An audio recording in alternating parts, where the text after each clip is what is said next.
nearest neighbor یا نزدیکترین همسایه is the complexity پیچیدگی in the search of the nearest neighbor برای جستجوی نزدیکترین همسایه among the n available training samples در بین n سمپل آموزشی می باشد.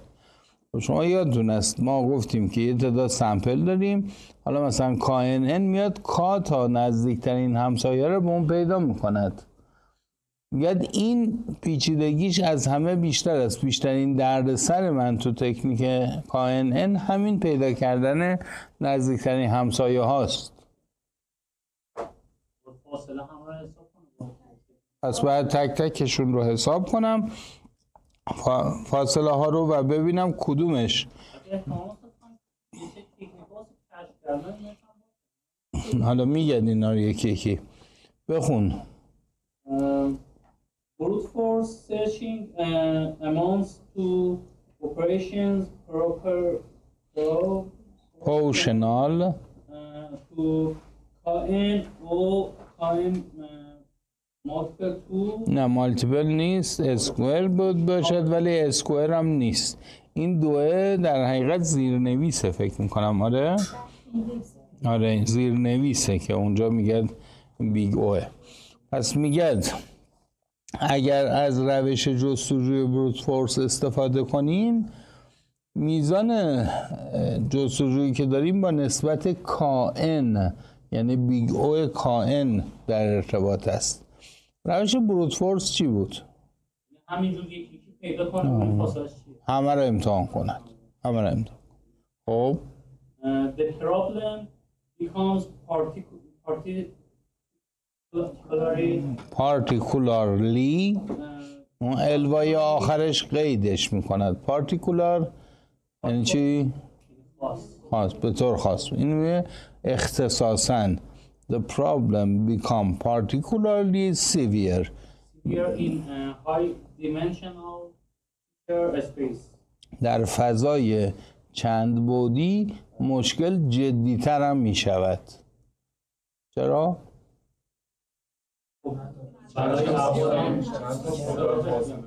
باید تک تک بعدها رو بیایم بذاریم توی رابطه فاصله. حالا مثلا این فاصله اقلیدوسی باشد، فاصله منحتم باشد، یا اون مجموعه فواصلی که من سوال پرسیده بودم ازتون برید پیداش کنید، هنوزم پیدا نکردید. اونجا باید ببینیم که حالا چرا بعد زیاد میشد اینها سخت‌تر میشن. خب To reduce the computational burden, a number of efficient searching schemes have been suggested. For example, یک، دو، سه، چهار، پنج، شیش، هفت، 8 تا مرجع رو بهتون پیشنهاد کرد که اینا مراجعی هستند که دارن سعی میکنن محاسبات شما رو کمش کنن. To reduce the computational burden. اینها اومدن مراجعی هستند که دارن حالا بعضیشون کتاب است مثل کتاب آقای فوکوناگا سال 1975. همین کتاب فوکوناگا رو توی قبل از این به عنوان یه مرجع دیگه ارائه کرده و سال 1990. این ورژن 1 کتاب فوکوناگاست، اون 90 ورژن 2شه. هر دوتا رو اشاره میکنن. منتها خب یه مطلبی اینجا تو ورژن 1 بوده اونجا حذفش کرده، گفته برید اونو بخونید. یا مثلا مرجع هستی 00، این البته این حد 00 یه هستی هم بود، اونم باز یه بار بهتون گفتم این کتاب رو برید پیداش کنید بخونیدش. کتاب خیلی خوبیه، کتاب دیتا ماینینگه ولی عملا دارد ماشین لرنینگ و پترن و اینا همه هم توش درس میده. خب این ویدا 94 میکو 94 processing stage is suggested that computes a number of base prototypes that are in some sense maximally separated from among the set of training feature vectors. تو این دوتا مرجع اومده است یه تکنیکی رو پیشنهاد کرده. گفته بیاد بین داده هاتون یه نماینده در نظر بگیرید و حالا وقتی که دارید محاسبه میکنید نزدیکترین فاصله رو، اون نماینده رو بسنجید. مثلا فرض کنید استانهای ایران مرکز استانش بشه نماینده اون استان. شما میخواید ببینید این جایی که الان هستید به کدوم استان نزدیکه. خب سلام علیکم، با مرکز استانه بسنجیدش. مرسی. اگر مثلا فاصله ما تا مشهد کمتر از بقیه است، حالا برید تو اون شهرهایی که توی خراسان هستن دنبال کنید. اما اگه فاصله تا مشهد زیاده، دیگه نمیخواید شهرهایی که داخل خراسان هستن رو بررسی کنید. پس به نوعی یه سری نماینده رو وارد مسئله میکند. نتیجه چی میشه؟ نتیجه این میشه که من به جای اینکه مجبور بشم همه داده ها رو بررسی کنم، اول با اون نماینده ها بررسی میکنم و اگر اون جواب داد، حالا میرم داخلش و شهرهای نزدیک اون رو میبینم. که این تکنیک میتونه سرعت بده به کار من. خب summary of efficient searching techniques and comparative study is given in ECNA 01. بله، که حالا یه خلاصه ای از این تو مرجع سال 2001 اومده است که میرید میخونید و خودتون دنبال میکنید. بله، یه راهش کلاسترینگه.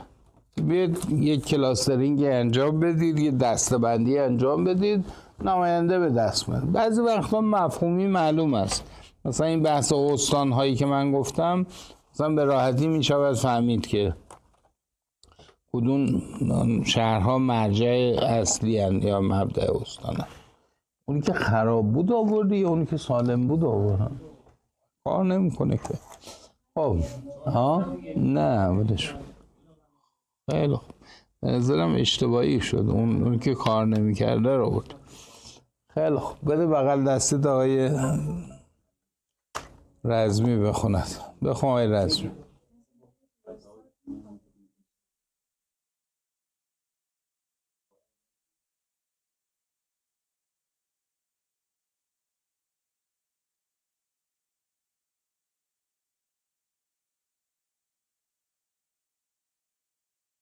degrade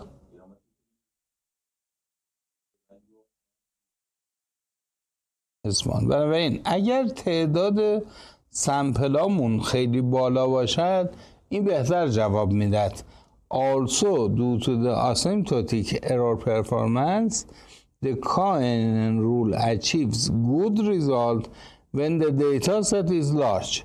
حالا بزرگ بودن نسبت به چی؟ Compared to the dimension of the features. نسبت به بعد مسئله. اگر بعدتون 1 میلیونه و اینجا 1 میلیون داده زیاد نیست، اینجا حداقل باید نمیدونم 1 میلیارد داده داشته باشید تا بتونید بگید دادام زیاد است.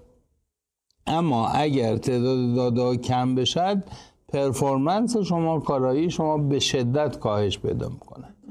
خب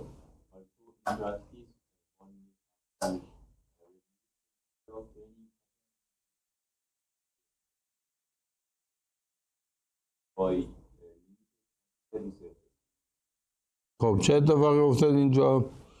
در عمل ما محدودیتی داریم. محدودیت رو کی به ما اعمال میکند؟ منابع کامپیوترمون.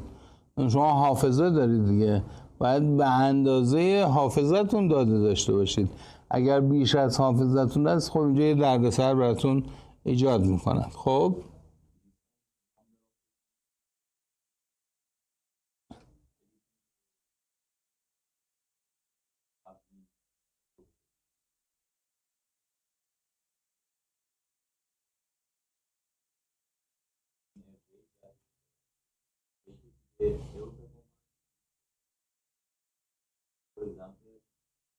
یان 93 1902 406A.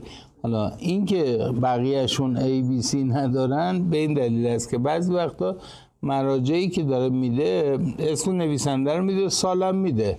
حالا اگه نویسنده 2 تا مرجع تو اون سال داشته باشه میاد ABC براش میذارد که اون مراجع رو از هم جدا کند. خب دارین حالا نه فقط این مراجع بلکه ریفرنس های خود اونا رو هم برید نگاه کنید که به شما راهنمایی کرده است چجوری این تکنیک که اسمشو گذاشته است پروتوتایپ ادیتینگ یا کاندنسینگ به شما کمک میکند که این مشکل رو برطرف کنید. خب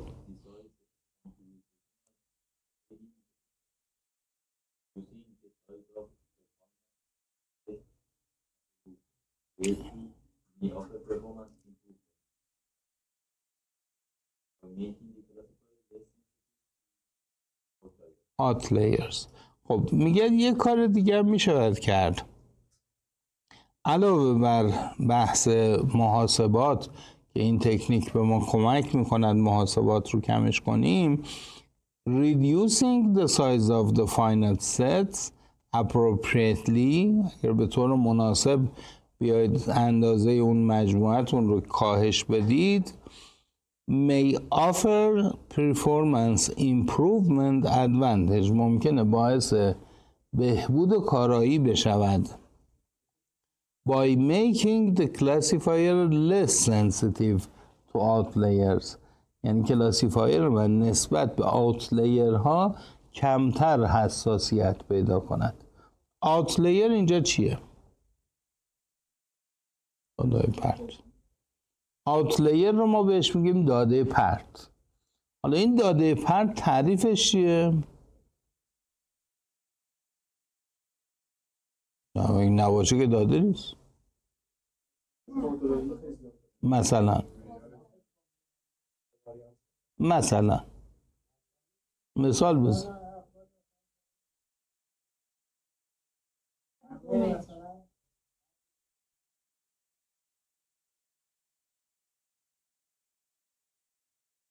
جرأت نکرده اون مثال اصلی رو بزنی. مثال اصلیش یه چیز دیگه است، وزن افراد است. وزن افراد معمولا میپرسم، اون تعدادتون زیاد است نمیتونم بپرسم. در مورد خانوما سنشون رو نمیپرسیم، در مورد آقایون وزنشون هم نمیتونیم بپرسیم. حالا اگه وزناتون رو بپرسم بعضی حدود 60 ان، بعضی 70 ان، 80 ان، 90 هم داریم، اولوش 100 هم داریم، منم 120 تونم. چندی تو؟ من 100. نمیرسی به من. حدت بلنده. وایسا ببینم. پاشو وایسا ببینم. نه خب راست میگم. راست.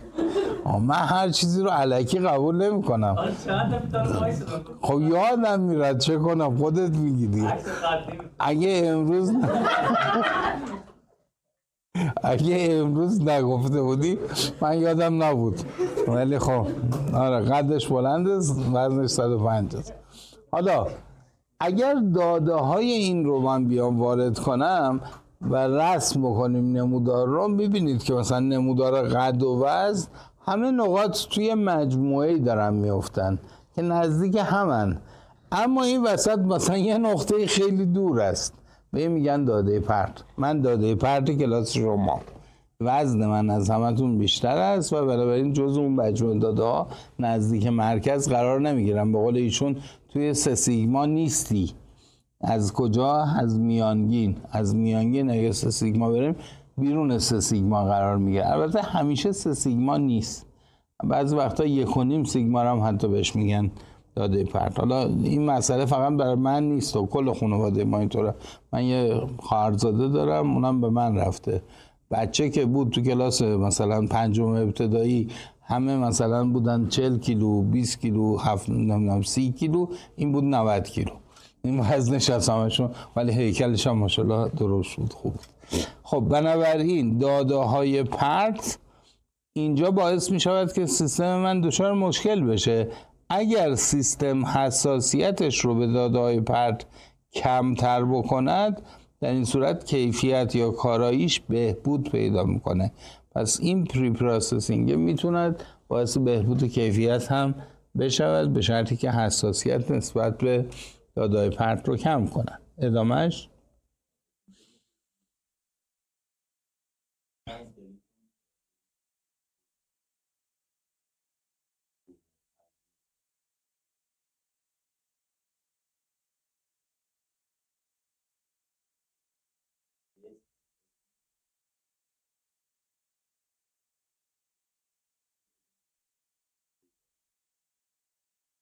The sample is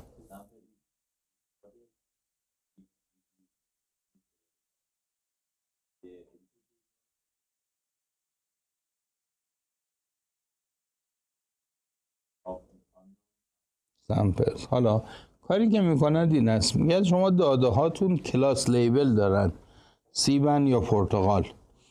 بیاید داده ها رو همون اول بذارید تو رابطه کائنن، بگید آقا این داده با این داده‌ای که دور و برش هستن آیا میخونه یا نمیخونه.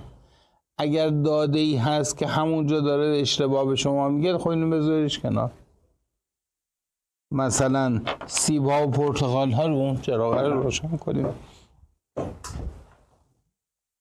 اگر من سیب ها و پرتقال ها رو با این دایره های آبی و این ضرب درهای قرمز نشون میدم، اگر یه دونه ضرب در من اینجاست، حالا CNN من این رو اشتباهاً پرتقال تلقی میکنن در حالی که سیبه، خب اینو خطش بزنید، اینو حذفش کنید، اینو بذاریدش کنار، بگید که این به درد من نمیخورد. همون اول داده ها رو بیاید تمیزش کنید، یه سری از داده های به درد نخور رو از مجموعتون دور بریزید. خب این مقاله مال سال 1972، من 2 سالم بود از این مقاله داده شده، الان 54 سالم است. 52 سال پیش این تکنیک ارائه شده، هنوز استفاده می شود. این که من به شما میگم برید مقاله بخونید برای همین است. خیلی از تکنیک هایی که قبلا ارائه شده الان فراموش شده است، در حالی که هنوز میتونه استفاده بشه. سوال؟ این مقاله های مثلا 75 80 حالا حتی تا 90 واسه تحلیل آمار اینا بوده مثلا، یا نه هم قبل از 2000 همچین متوفر بوده باشه که بگیم رشته لیسانست چی بود؟ کامپیوتر. درس هوش مصنوعی پاس کردی؟ کجا پاس کردی؟ هم دانشگاه کجا؟ علم و صنعت. استادتون به شما تاریخچه هوش مصنوعی رو گفت؟ نه، همون وقتش تو من میگم اونجا از سال 1950 1960 ما هوش مصنوعی رو راه میندازیم. میگم اون زمان ایده های اصلی هوش مصنوعی اومده. حالا شما خودتون رو بالا میگیرید میگید آقا از 2000 به بعد هوش مصنوعی بود، قبلش چی؟ من سال 2000 برای دکترای هوش مصنوعی رفتم استرالیا. قبلش ارشد هوش مصنوعی رو تهران تو امیرکبیر خوندم که 5 سال قبلش اون موقع هوش مصنوعی نبود.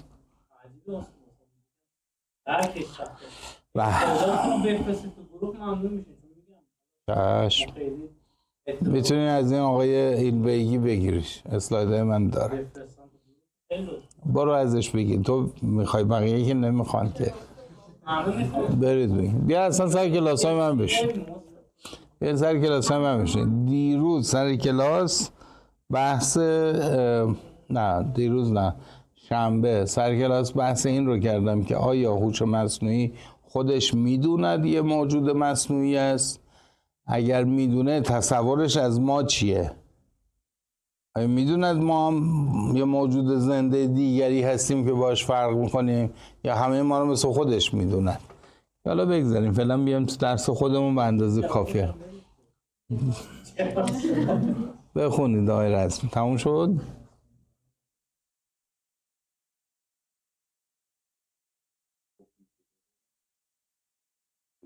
نه رفتی سر پاراگراف بعد.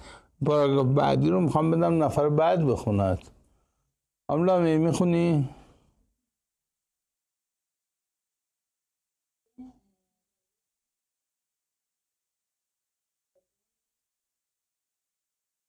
Degradation.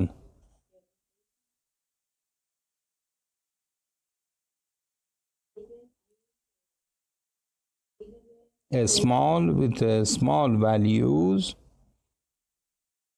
یه خط بالاتر. آره.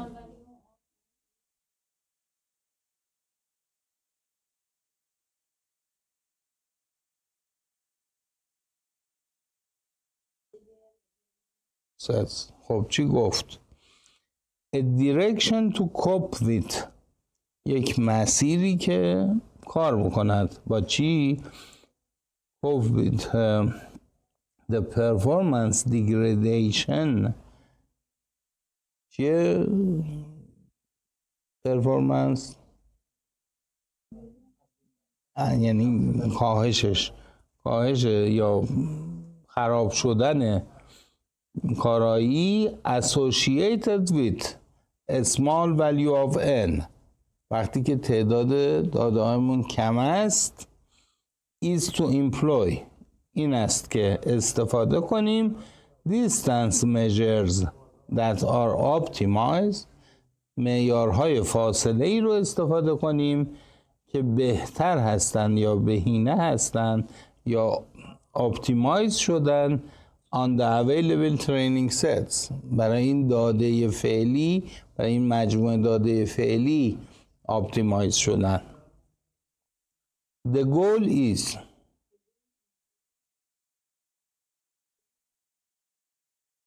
adaptive metric leads to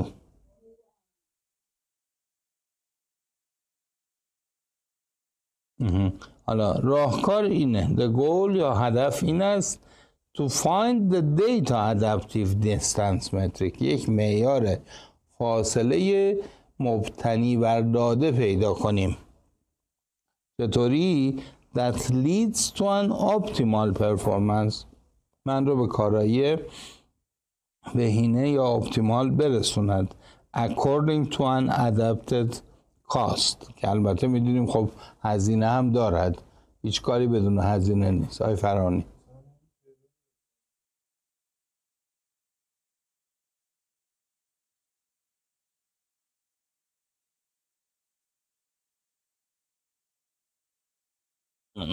ببینید همه اون معیارهای فاصله یه سری خواص باید داشته باشن.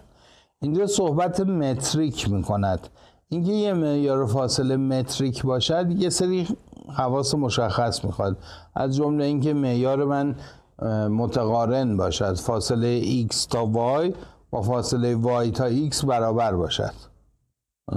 تو خیابونایی که دو طرفن این برقراره، اگه بعضی از خیابونایی یه طرفه باشن اینطوری نیست، شما مجبوری بری کل خیابون بعدی رو دور بزنید تا برگردید سر جای قبلیت.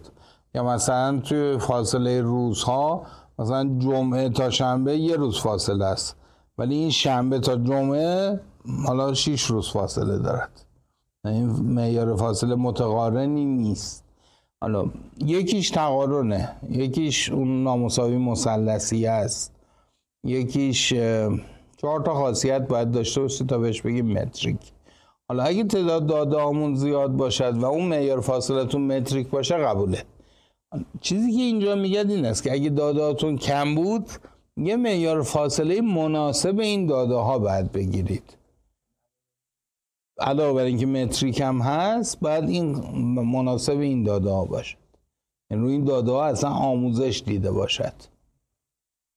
خب ادامهش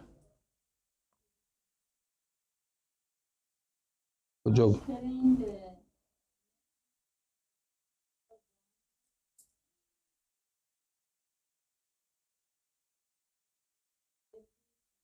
این ای رو معمولا میخونیم such as یا for example the same at every point. بنابراین میگه که این تریند متریک ها یا این معیارهای آموزش دیده can be global ones، میتوند یک مورد گلوبال یا سراسری باشه، به عنوان مثال برای همه نقاط یک جور جواب بدهد. the same at every point، همه جا فرمولش یکی باشد. or class dependent، for example shared by all the points in the same class، اونایی که توی دسته هستن رو یه جور حساب کند، همه اونایی که تو دسته دیگری هستن رو با یه فرم دیگری حساب کند. مثلا شما میخواید نمیدونم خرید و فروش کنید، معیار خرید و فروش چقدره؟ نه مثلا میوه چیزی میخواید بخرید بفروشید، کیلو میکنید. اگه گردو میخواید بخرید دونه ای میخرید میفروشید. اگه سیب میخواید بخرید، زعفرون میخواید بخرید، مسخالی میخرید میفروشید. یعنی یه متریک متفاوت برای هر کلاس داریم. معیار شما تو هر کلاس متفاوت میشد. خب or class dependent or locally dependent. locally dependent از اونها بدتره. میگه مثلا تو یه محل یه جور حساب میشه، تو محل کناریش یه جور دیگه حساب میشه. من تبریز چند کیلوه؟ 6 کیلو نبود؟ بله فرق میکند. چقدر تو تبریز؟ جدول پر نمی کنی. جدول حروف متقاطع یه سوالش همین است.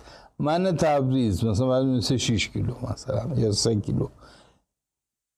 جین دو جین باز همینطور 6 یکیش 12 که محل به محل ممکنه اینا فرق بکند. The metric varies according to the position in the feature space. تو جاهای مختلف ممکن است این معیار عوض بشه. تو اون فضای جستجو C for example هستی 96 این حالا واقعا کتاب هستیه و دام 05 و پر 06 and the references therein and in the depth treatment of the topic is given in Ferry 94. حالا عمیق‌تر اگر میخواید به موضوع نگاه کنید این مرجع سال 94 رو هم میتونید ببینید. خانم رستگار بخون. چی شد؟ سوال دارن.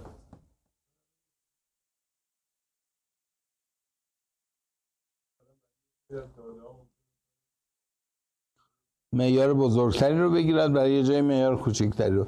چرا زعفرون رو مسقالی حساب میکردید؟ سیب و کیلویی حساب میکردید؟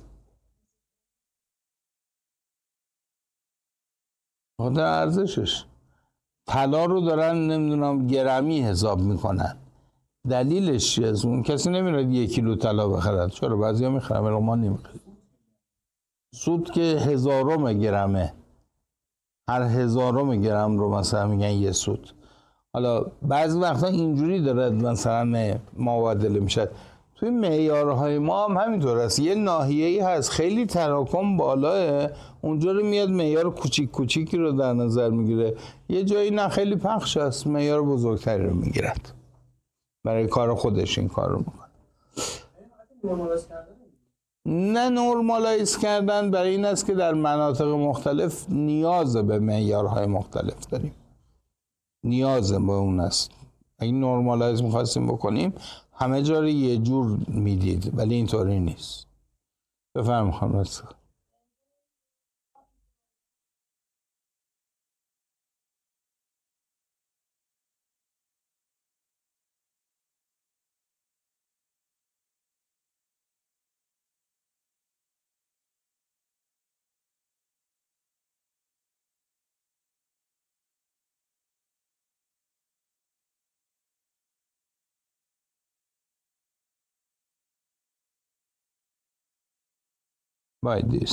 حالا میگه اگه کار رو یک بگیریم عملا فضای فیچرهای شما، فضای ویژگی های شما تقسیم بندی میشد، پارتیشن میشود به نواحی که من اسمشون رو میذارم RI. RI چی است؟ RI مناطقی هست که X ها توش قرار گرفتن به شرطی که فاصله X با XI کمتر از فاصله X تا XJ باشد برای آی هایی که مخالف جی هستند. چجوری می شود این رو دید؟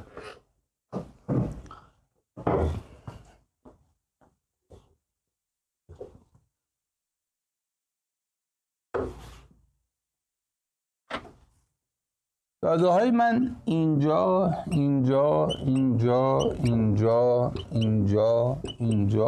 پخشن. اگر بخوام مرز این نواحی که میگه پارتیشن هستن رو پیدا کنم باید چه کار کنم؟ و یه راهش این است بیایید بین این دوتای خط بکشید وسط این خط رو در نظر بگیرید. هر نقطه‌ای که بیفتد قبل از این خط مال این یکیه، اگه بیفته بعد از این خط مال این یکیست. بین این دوتا هم باز دوباره همین اتفاق میافتد. وسط این دوتا یه خط بکشید. بین این دوتا هم باز یه اتفاق وسطش یه خط بکشید.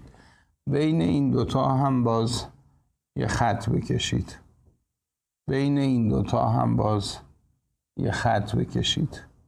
حالا منحنی که توسط این خطها به دست میاد رو رسمش کنید. چی میشه؟ میشه چنین چیزی. این ناحیه‌ای که در این محدوده افتاده میشه ناحیه مال این نقطه. باز برای دیگران هم یک چنین وضعیتی ایجاد میکند. ناحیه مربوط به این یکی رو مثلا به دست میاره از اینجا، مثلا این ناحیه اینه، این ناحیه اینه، این ناحیه اینه. پس من برای کائن n که کاش یک باشد، کائن n با کای مساوی یک، عملا فضا رو تقسیم کردم به یک سری نواحی که این مرزها کاملا مشخصه. حالا اگه داده من بیفتد توی یکی از این ناحیه‌ها به راحتی میدونم که مال کدوم یکیه، به کدوم کلاس من تعلق دارد و چون یک n همون یه دونه هم کافیه تا کلاسش رو تخمین بزنم. اسم این رو میذارد Bernoulli tesselments. This partition of the feature space is known as a Bernoulli tessellations or tessellation. حالا شکلش رو اینجا کشیده است که من به شما یاد دادم چجوری این مرزا رو به دست میارد. مشابهش رو شما دارید برای کجا؟ برای این BTS های مخابراتی، این آنتنای مخابرات. شما وقتی میخواید با گوشیتون با یه نفر هم حرف بزنید، بعد یه دونه از این آنتنای مخابراتی شما رو ببیند، شما به اون وصل باشید. حالا فرض کنید تو ماشین دارید با سرعت 120 کیلومتر در ساعت رانندگی میکنید. در لحظه شما در هر دقیقه 2 کیلومتر جابجا میشید. ممکنه که از این برج در بیاد گیر برج بعدی بیفتید به خط برج بعدی. عملا همچین چیزی داره اتفاق میافتد که هر کدوم از این ضرب درایی که من زدم یکی از اون برجاست، ناحیه اطراف خودشو دارد. به محض اینکه شما از محدوده این خارج میشید میافتید تو محدوده اون یکی، اون شما رو وصل میکند. و برای اینکه این وسط قطعی اتفاق نیفته، اینا معمولا رو هم اوورلپ میذارن، مثلا به جای اینکه همچین چند ضلعی بکشن یه دایره میکشن که حالا یه ناحیه کوچیکی هر دوتا آنتن دارن شما رو پشتیبانی میکنن. از یکی خارج میشید وارد دیگری میشید، برای همین ارتباطتون قطع نمیشد. قدیما قطع شدن رو بیشتر میدیدید. علیکم سلام، احوالت؟ بیا جلو بشین. کجا بودی؟ بارکلا. این دومین باره تا وسط کلاس میای. بچه بهش هیچی نگید.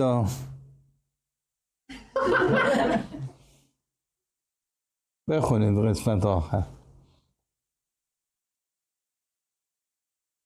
Figure 2.26. همین یه جمله مونده بود برای شما.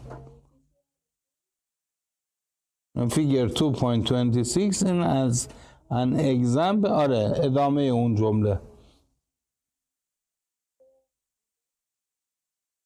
Bernoulli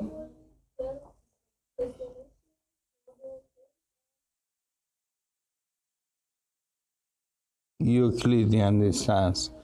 حالا اینجا فضایی که در نظر گرفتیم فضا دو بعدیه و معیار فاصله مون هم معیار فاصله اقلیدوسیه که این شکل رو میده. بگو رسمی.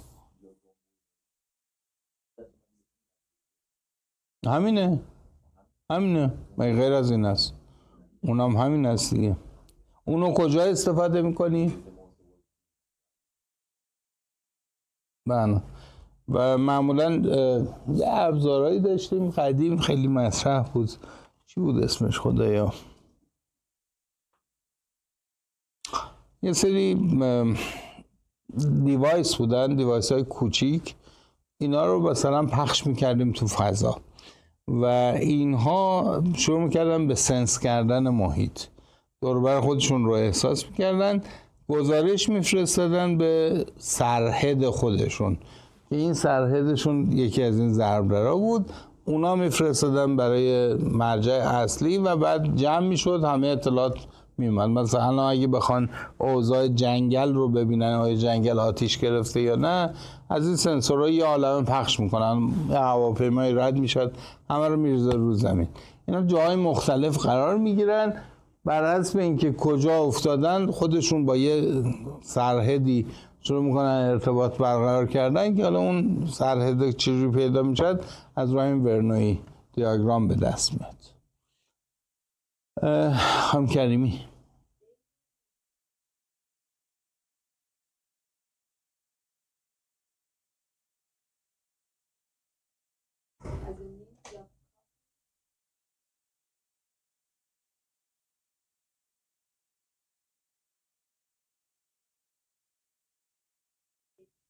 آره، اگه یادتون باشد بحثی که مطرح شد روی نایو بیس این بود که خیلی خوب، ما معمولا پیدا کردن اون اطلاعات برامون خیلی سخته چون مسئله چند بعدیه، بیایم به جای یک مسئله ال بعدی ال تا مسئله یه بعدی رو حل کنیم و فرض استقلال رو در نظر گرفتیم که این رو برای ما ایجاد بکنن. خب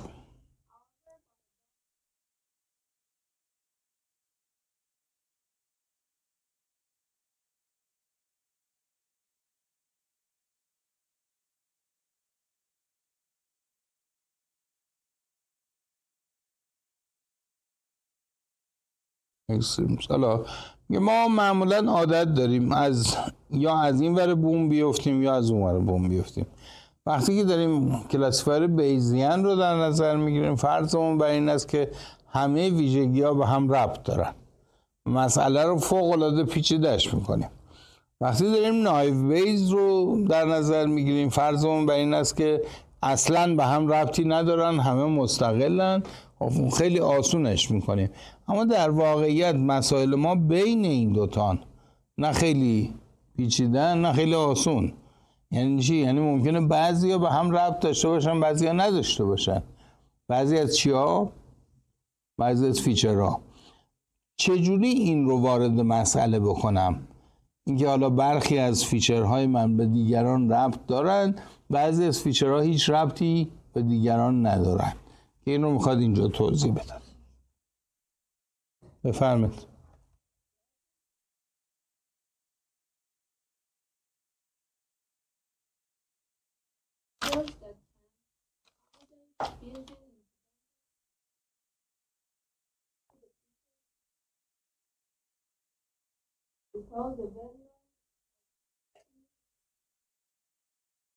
Which is in Populis 91 page 192. کتاب آقای پاپولیس رو بهتون پیشنهاد میداد که چندین بار تا حالا اون رو هم گفتیم. بد نیست برید گیر بیارید، فکر کنم تو کتابخونه هست، واسه یه جلدش دست منه، بقیه‌اش رو میتونید برید حالا کتابخونه علوم یا کتابخونه مهندسی، حالا که همه رفتن تو کتابخونه مرکزی اونجا پیدا کنید. تو کتاب پاپولیس صفحه 192 این چین رولر رو بهتون گفته. البته اگه اپندیکس سی رم آقای شاهمیر گفته بودیم خونده بود، این تو اپندیکس سی هم اومده که پی x1 x2 تا xl رو میشود نوشت پی x1 به شرط xl به شرط x المنت های 1 x المنت های 2 تا x1 در پی x المنت های 1 در x المنت های 2 تا x1 همجور میاد تا پی x2 به شرط x1 در خود پی x1، که اگر این چین رولر رو انجام بدیم اون قاعده به دست میاد. خب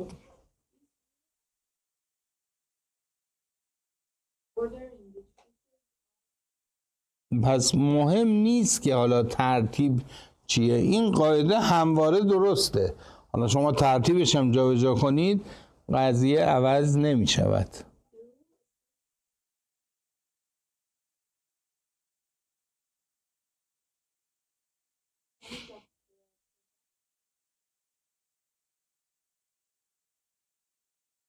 1. حالا اگه نگاه کنید همه این احتمالاتی که تو این رابطه چین رول من هستن همشون مشروطن به جز اولی که PX1 هست. این یکی اصطلاحاً بهش میگن مارجینال پروبابیلیتی و بقیه رو بهش میگن کاندیشنال پروبابیلیتیز. خب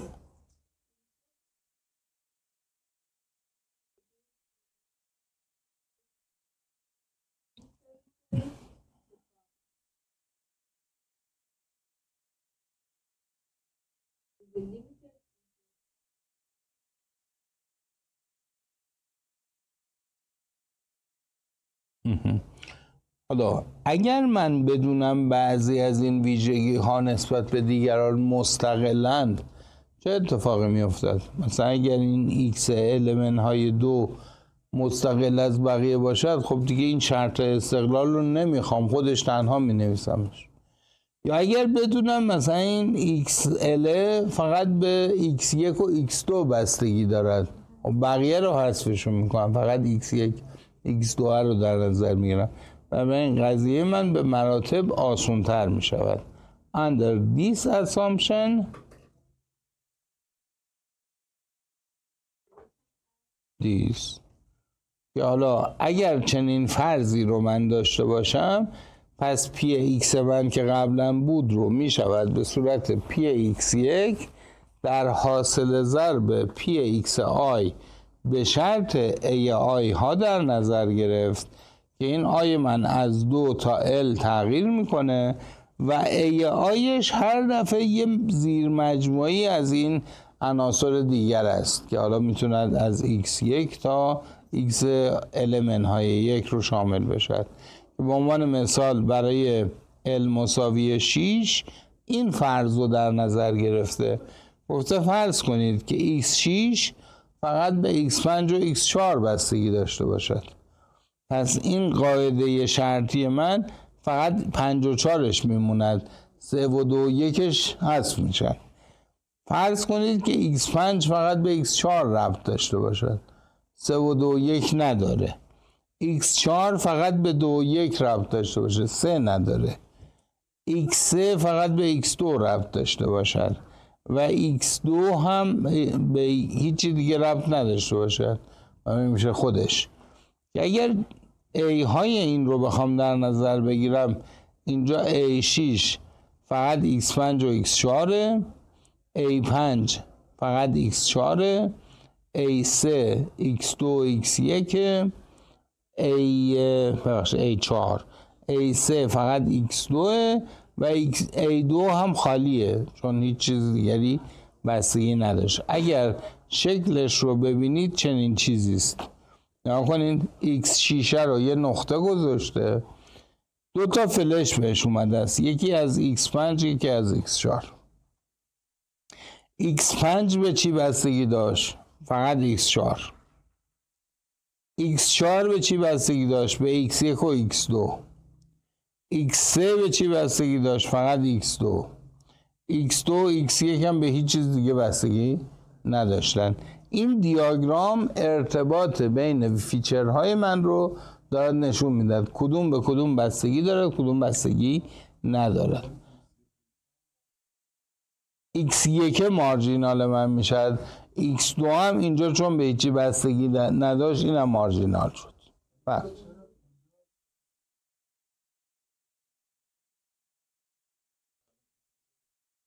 قاعدش اینه، ولی گفت ترتیب مهم نیست، شما ترتیب با هم بزنید اتفاق نمیفته.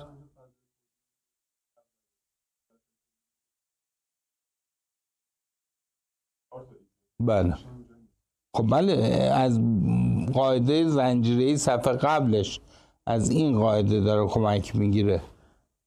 اینجا اگه الشون 6 باشد به 5 و 4 و 3 و 2 و 1 ربط داره، 5 به 4 و 3 و 2 و 1 ربط دارد، یکی یکی اینها عددش کوچیک میشد.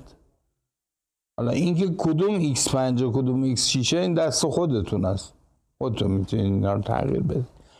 حالا نکته مهمش این است که توی این دیاگرام شما مستقیما x1 رو به x6 ربط ندادید.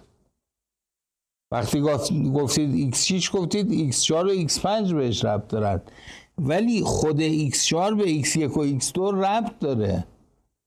پس عملا تو x6 هم این دوتا تأثیر میذارن. این نکته ای است که حالا شاید تو فرمول قشنگ دیده نمیشد، ولی وقتی دیاگرام رو میکشیم این نکته رو بهمون میگه. x1 و x2 به طور غیر مستقیم روی x6 تأثیر میذارن. تأثیر مستقیم ندارن ولی تأثیر غیر مستقیم دارن. خب بخونید هم کلمه.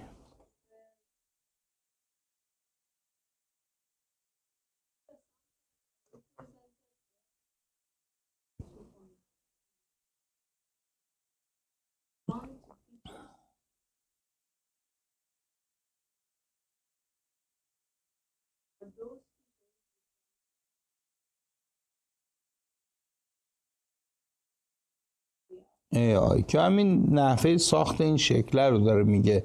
یه هر نودی یک تعدادی پرنت دارد که ارتباطشون رو با یک سری فلش یا لینک جهتدار داریم برقرار میکنیم. در حقیقت همون مجموعه AI خودش رو داریم میسازیم.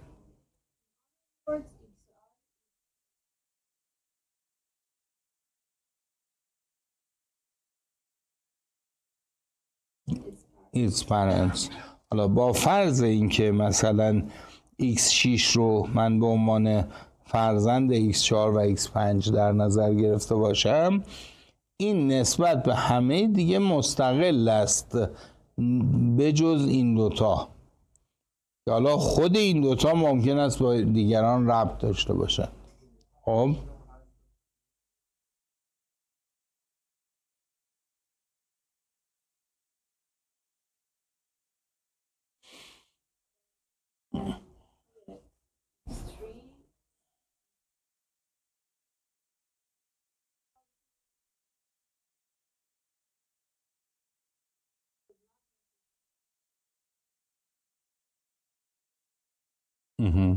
حالا اگه این شکل رو ببینید بین x و x2 فقط یه لینک من گذاشتم. این به این معنی نیست که x1 و x3 از هم مستقلن. این همون حرفی است که من قبلا برای x6 گفتم. اینجا برای x3 هم همین رو میگه. بلکه چه معنی دارد؟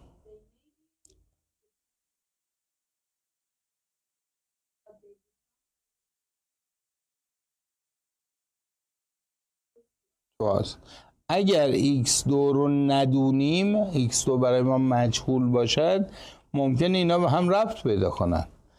اگر x2 معلوم شد، مقدارش رو به ما گفتن، حالا این دوتا مستقل میشن.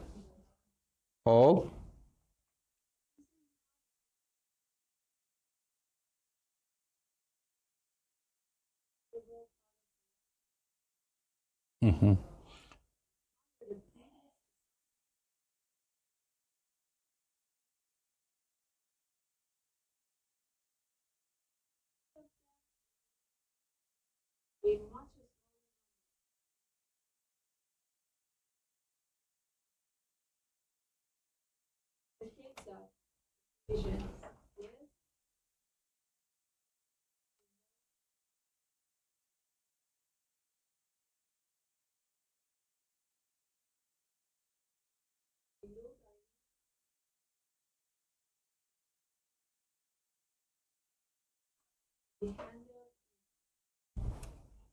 بنابراین اگر بیایم و این روابط رو ببینیم، اولا هیچ کدوم از این روابط بیش از 6 تا فیچر دیگر رو مشروط ندارد.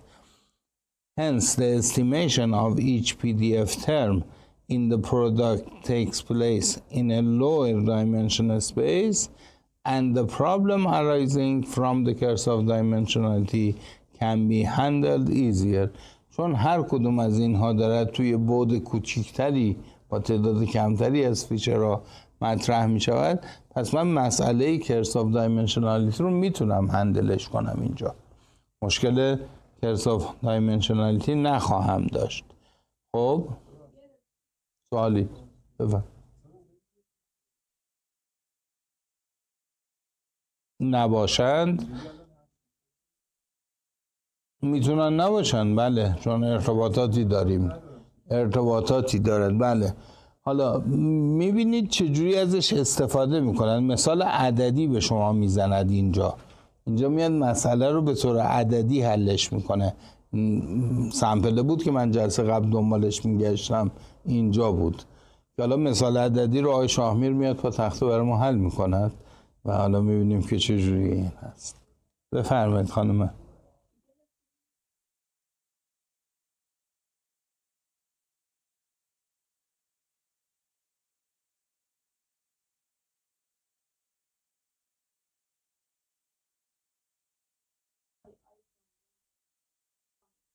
حالا با فرض اینکه ویژگی هایی که من دارم باینری باشد، یعنی 0 و 1 باشد، یه جوری مسئله رو یکم ساده ترش کردیم.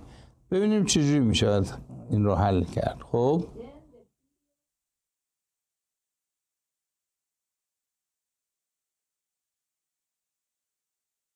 حالا چون مقادیر گسسته است، چگالی احتمالات تبدیل میشن به خود احتمال و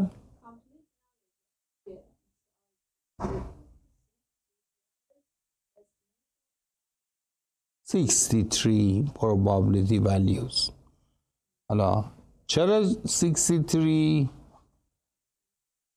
6 تا بود من دارم، 6 تا فیچر دارم، هر کدوم میتونن 0 یا 1 باشن، پس میشه 2 به توان 6 64.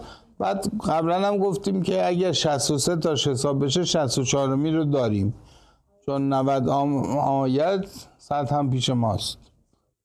این آخری است که احتمال رو 100 میکند. بنابراین 63 تاش کافیه. خب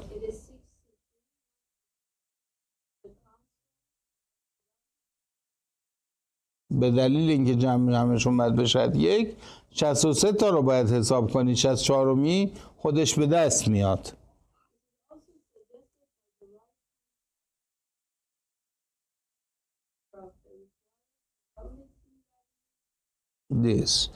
حالا اگر اون قسمت های سمت راست هم بخوایم حساب کنیم، برای اولیه که احتمالش کاملا به دست میاد یا احتمال ثابت است 1 داریم، اون دومی مشروط 2 تاست، بعدی به 2 تا متغیر ربط داره 4 تاست، همینجور توانایی 2 میرد بالا تا برسد به 2 به توان ال منهای 1.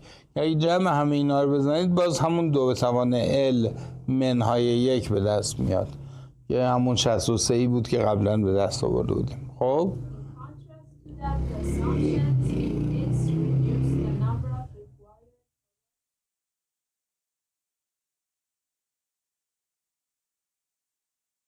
چرا؟ چه اتفاقی افتاد؟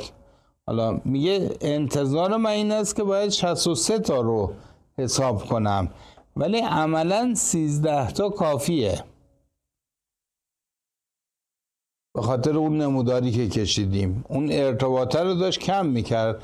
مثلا x6 فقط به x5 و x4 ربط داشت، یعنی 2 تا حالت رو باید بررسی کنیم یا 2 تا متغیر رو باید بررسی کنیم، میشه 4 تا حالت، نه 5 تا متغیر که میشه 32 حالت. پس تعداد خیلی کمتری رو باید حساب کنم. خب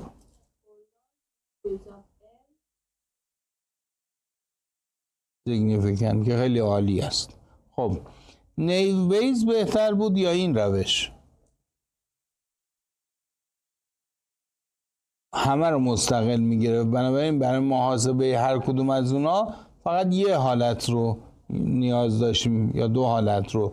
پس نایویز بسیار سریعتر جواب میداد، اما اون فرض استقلاله ممکن بود همیشه برقرار نباشد.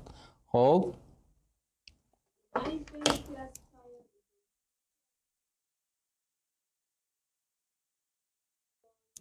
empty for I equal 2 to L.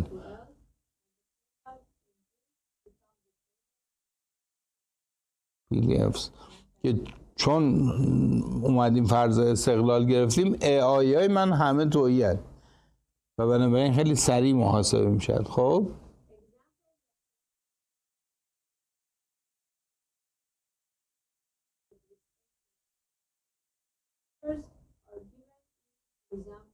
This, that and that.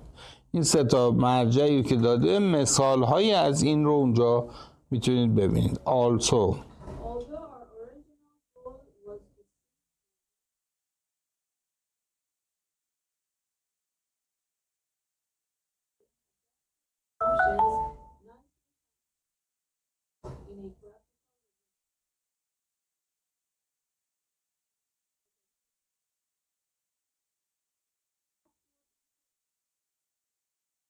حالا نتایجی که از این ارتباطات به دست میاد خیلی جالبه. خب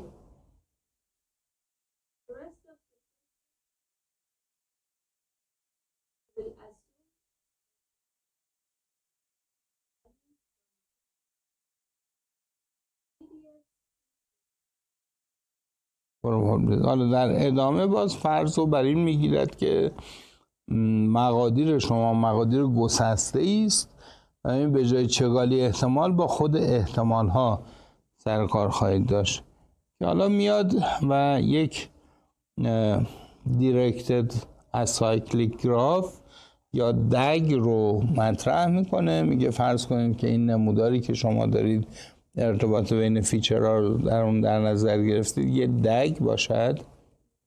A Bayesian network is a directed acyclic graph where the nodes correspond to the random variables or features. که هر کدوم از این نودهای این گراف در حقیقت رندوم وریبل های من یا ویژگی های من هستند. Each node is associated with a set of conditional probabilities which is PXI if AI. که حالا XI من اون نود است و AI من اون مجموعی از نودهایی است که به این مرتبطن. Where XI is the variable associated with the specific node and AI is a set of parents in the graph. حالا اگر بیاید و این رو به شکل یک گراف بدون دور و جهتدار در نظر بگیرید. Acyclic means that there is no cycle in the graph. For example, the graph in figure 2.27 is an acyclic one and it will cease to be so if one draw an arc directed from x6 to say x1. The complete specification of the Bayesian network require knowledge of A, the marginal probability of the root node, those without parents, and B, the conditional probability of the non-root nodes. حالا اگر میخواید اون رابطه رو به دست بیارید باید احتمالای مارجینال رو داشته باشید که میشد اون نودهایی که پرنت نیستن پرنت ندارند، این نودهای اصلی هستند مثل x1 و x2 و اون احتمالای مشروط رو به دست بیارید که میشد نودهایی که پرنت دارن. که حالا اینجا اومده است توی یک مثالی این رو در نظر گرفتیم برای بیماریه، برای یه بیماری اومده است گفته است که فرض میکنیم که این بیماری میتوند از دو تا مسیر به دست بیاد. مثلا یکیش این است که های کلسترول باشد، یکی میتوند های پرشر باشد، یکیش کلسترول بالا، یکیش مثلا فشار بالا باشد. حالا احتمال اینکه طرف این بیماری رو بگیرد به نسبت 40-60 است، یعنی 40% مردم این بیماری رو میگیرن، 60% نمیگیرن.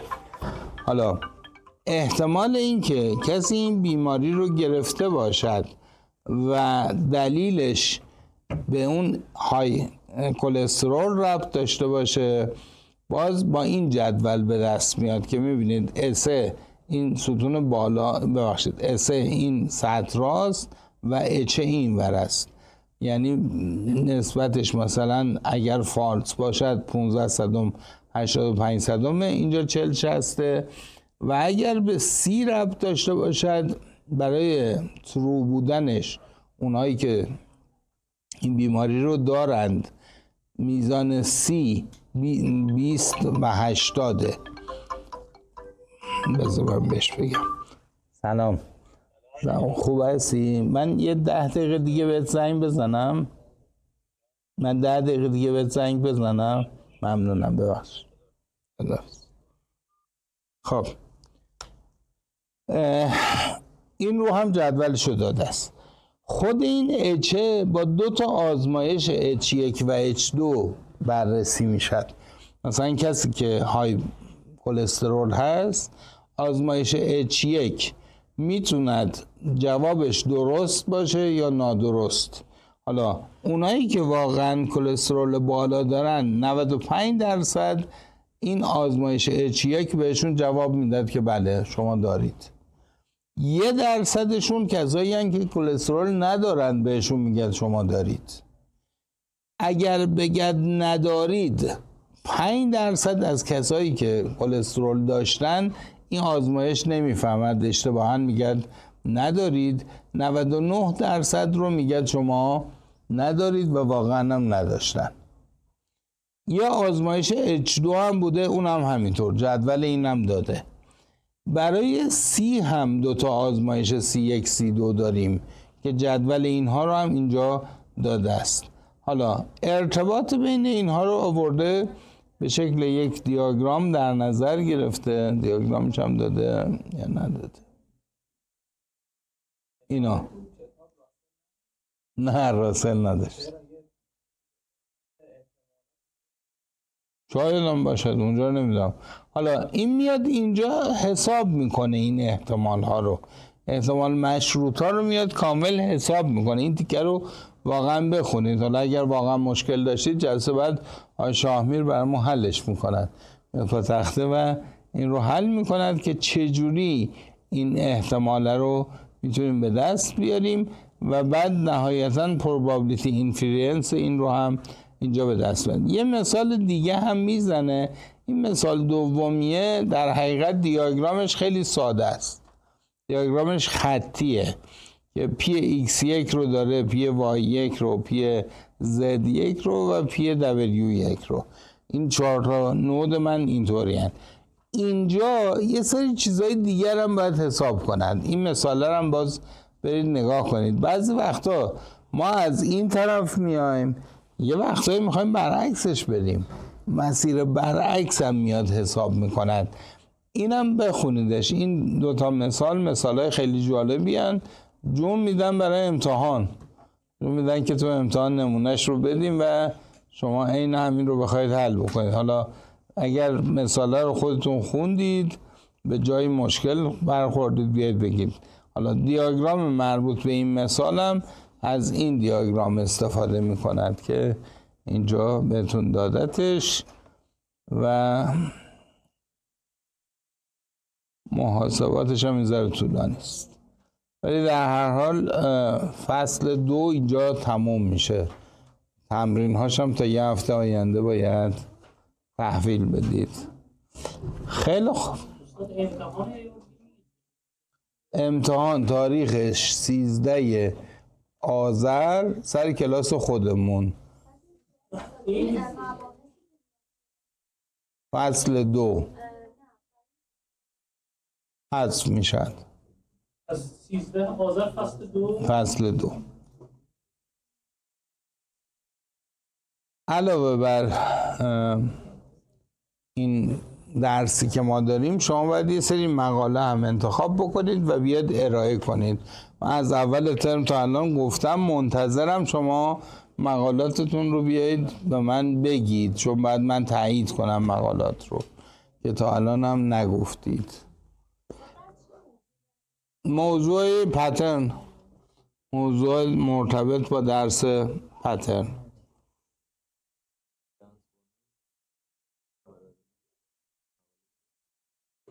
آره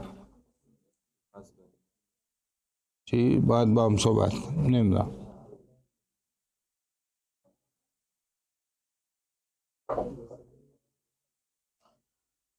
خب این از این. بذار یه حضور غیابم سریع بکنیم.